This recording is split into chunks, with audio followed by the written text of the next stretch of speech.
Common Sense: How to Exercise It by Yoritomo-Tashi. The quality popularly designated as common sense comprehends, according to the modern point of view, the sound judgment of mankind when reflecting upon problems of truth and conduct without bias from logical subtleties or selfish interests. It is one of nature's priceless gifts, an income in itself. It is as valuable as its application is rare. How often we hear the expression, "Why, I never thought of that." Why?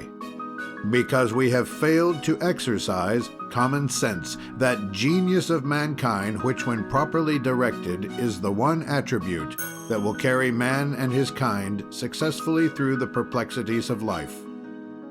Common sense is as a plant of delicate growth in need of careful training and continued watching, so that it may bear fruit at all seasons. In the teachings that follow, the venerable shogun Yoritomo-Tashi points out that common sense is a composite product consisting of 1. Perception, 2. Memory, 3. Thought, 4. Alertness, 5. Deduction, 6. Foresight, 7. Reason, and 8. Judgment. Discussing each of these separately, he indicates their relations and how they may be successfully employed.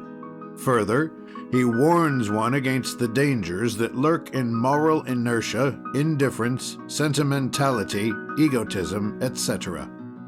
Common sense is a quality that must be developed if it is to be utilized to the full of its practical value.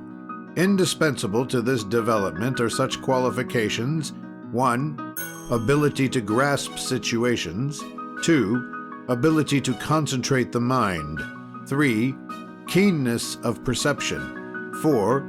Exercise of the reasoning power, 5. Power of approximation, 6.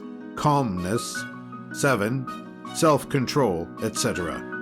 Once mastered, these qualifications enable one to reap the reward of a fine and an exalted sense, and of a practical common sense, which sees things as they are and does things as they should be done. The desire for knowledge, like the thirst for wealth, increases by acquisition. But as Bishop Lee has told us, knowledge without common sense is folly. Without method, it is waste. Without kindness, it is fanaticism. Without religion, it is death. But Dean Farrar added, with common sense, it is wisdom. With method, it is power. With charity, beneficence. With religion, it is virtue, life, and peace. In these pages, Yoritomo-Tashi teaches his readers how to overcome such defects of the understanding as may beset them. He shows them how to acquire and develop common sense and practical sense, how to apply them in their daily lives, and how to utilize them profitably in the business world. To him, common sense is the crown of all faculties. Exercised vigilantly, it leads to progress and prosperity.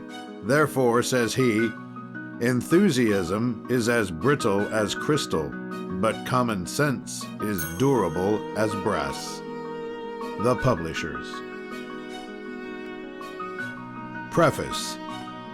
Why should I hesitate to express the pleasure I felt on learning that the public, already deeply interested in the teachings of Yoritomo-Tashi, desired to be made familiar with them in a new form?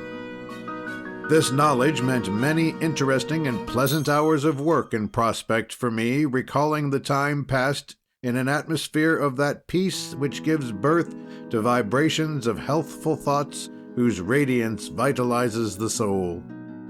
It was also with a zeal intensified by memories of the little deserted room in the Provincial Museum, where silence alone could lend rhythm to meditation, that I turned over again and again the leaves of those precious manuscripts, translating the opinions of him whose keen and ornate psychology we have so often enjoyed together.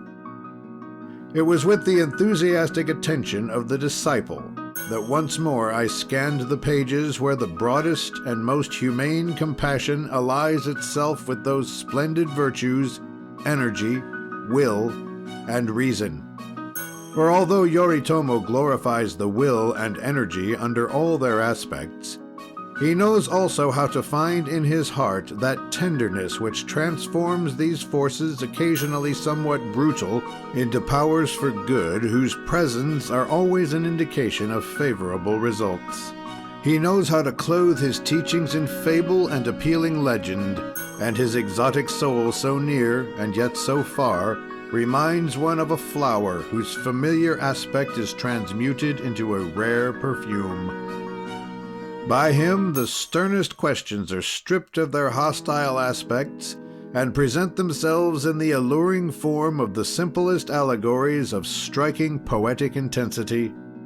When reading his works, one recalls unconsciously the orations of the ancient philosophers delivered in those dazzling gardens, luxuriant in sunlight and fragrant with flowers.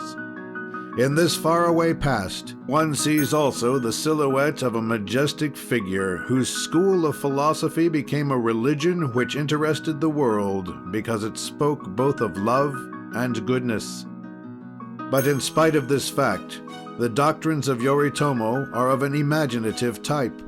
His kingdom belongs to this world, and his theories seek less the joys of the hereafter than of that tangible happiness which is found in the realization of the manly virtues and in that effort to create perfect harmony from which flows perfect peace. He takes us by the hand in order to lead us to the center of that Eden of knowledge where we have already discovered the art of persuasion, and that art, most difficult of all to acquire, the mastery of timidity. Following him, we shall penetrate once more this Eden, that we may study with Yoritomo the manner of acquiring this art, somewhat unattractive perhaps, but essentially primordial, called common sense.